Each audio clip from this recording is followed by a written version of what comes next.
Hello, in this video I'm gonna show you how to put on glasses spacer on Meta Quest 3S to make it sit more comfortably with your glasses on.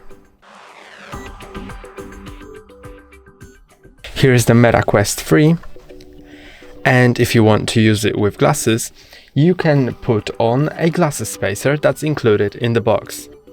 This is the glasses spacer, and to put it on, you need to first take off the cushion that's on the Meta Quest. To do it, you need to take it with the whole black plastic part, just like that. Detach it, then take your glasses spacer and attach it.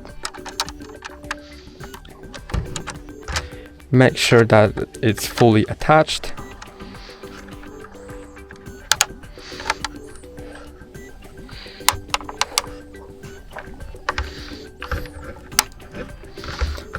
And now, since it's on, you can put the cushion back on.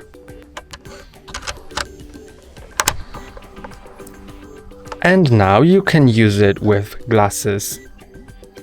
If you want to detach the glasses spacer, first take the cushion off. Then you need to take the glasses spacer off. And you'll need to use more force that you think you should. So be gentle, but use more force. And now it's off and you can put the cushion back on. And that's all for today. Don't forget to like and subscribe. See you next time.